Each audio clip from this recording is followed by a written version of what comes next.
అందరికీ నమస్కారం. కువైట్ ప్రభుత్వం తాజా నివేదిక ప్రకారం 2023 చివరి నాటికి కువైట్ జనాభాలో కువైటీలు 15,46,000 మంది ఉంటే, అలాగే ప్రవాసులు 33 లక్షల మంది ఉన్నారని చెప్పి మొత్తం కువైట్ జనాభా 48,59,000కు చేరుకుందని చెప్పి ప్రభుత్వం తాజా గణాంకాలను విడుదల చేసింది.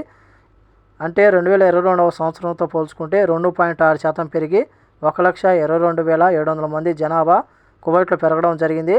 అందులో మొదటి స్థానంలో మనం చూసుకుంటే కువైటీలు 32%తో 15,46,000 మంది ఉన్నారు. అలాగే రెండవ స్థానంలో జనాభాలో 21%తో 10 లక్షల కంటే ఎక్కువ మంది భారతీయులు ఉన్నారు.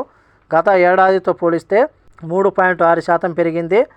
భారతీయులకు సంబంధించిన మనం చూసుకుంటే 2022తో పోల్చుకుంటే 2023 సంవత్సరంలో భారతీయుల సంఖ్య 34,950కి పెరిగిందని చెప్పేసి తాజా గణాంకాలు తెలిపాయి.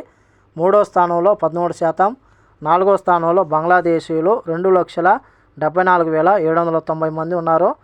ఐదవ స్థానంలో ఫిలిపినీలు 5%తో 2,67,000 మంది ఉన్నారు. ఆరో స్థానంలో సిరియన్లు, 7వ స్థానంలో శ్రీలంక ప్రజలు, 8వ స్థానంలో సౌదీలు, 9వ స్థానంలో నేపాల్, 10వ స్థానంలో పాకిస్తాన్కు సంబంధించిన ప్రజలు ఉన్నారని చెప్పి తాజా నివేదిక వెల్లడించింది. ప్రస్తుతం కువైటీల తర్వాత భారతీయులు 10 లక్షల మంది పైగా ఉన్నారని చెప్పి తాజా నివేదిక తెలిపింది. అలాగే 2022వ సంవత్సరంతో పోల్చుకుంటే 2023 వీరి యొక్క శాతం 3% పెరిగినట్లు తాజా నివేదిక వెల్లడించింది.